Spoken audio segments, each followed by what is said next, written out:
Welcome to Unique English Stories. Hello, dear listeners. Today, I bring you a magical and heroic Japanese fairy tale called My Lord Bag of Rice. This is a story of courage, honor, and unexpected rewards. So sit back, relax, and let's begin our journey into the past. My Lord Bag of Rice. A long time ago in Japan, there lived a brave and noble warrior named 𝗕𝗿𝗃𝗃, also known as 𝗛𝗺𝗃𝗃𝗃. He was a man of great strength, fearlessness, and an adventurous heart. Unlike ordinary people, he never turned away from danger. Instead, he embraced it with a smile.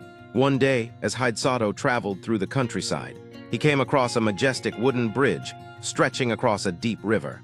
But something strange and terrifying lay before him. Right in the middle of the bridge was a massive dragon, its body covered in shimmering golden scales, its eyes burning like fire. Most travelers would have run away in fear. But 𝗙𝗃𝗃𝗃, he didn't flinch.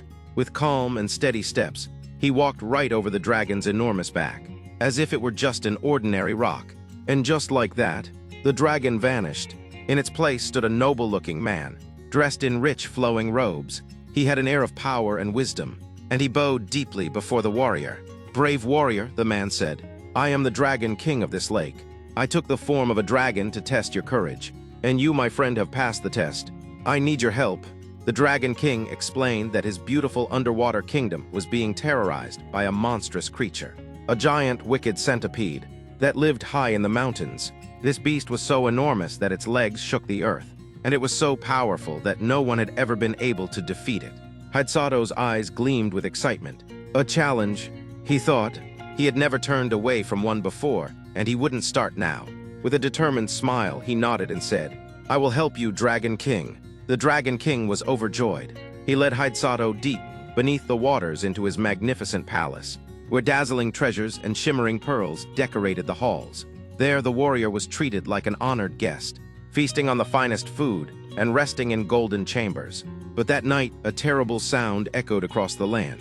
The giant centipede had arrived. Its massive body slithered down the mountain, and the earth trembled beneath its many legs.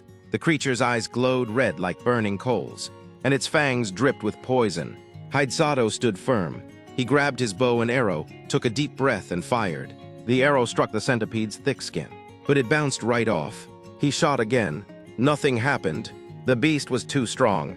For a moment, doubt crept in, but then he remembered something his ancestors had once taught him. Saliva could weaken evil spirits.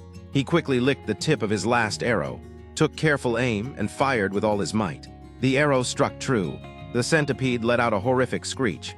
Its massive body twisted and turned, and then it collapsed, never to rise again. The Dragon King and his people cheered with joy. 𝗙𝗃𝗃𝗃 had done the impossible. To thank the warrior, the Dragon King showered him with magnificent gifts: a bag of rice that never emptied, a bolt of silk that never ran out, and many other magical treasures. And from that day on, people called him 𝗕𝗿𝗃𝗃𝗃, my Lord Bag of Rice, for his endless supply of food and fortune. And so, dear friends, that is the story of My Lord Bag of Rice, a tale of bravery, kindness, and unexpected rewards. Thank you for listening. This wonderful tale comes from Japanese Fairy Tales by 𝗕𝗿𝗃𝗃𝗃𝗃. If you enjoyed this story, hit the like button, share it with your friends, and subscribe to Unique English Stories for more magical tales in simple English. See you next time with another amazing story.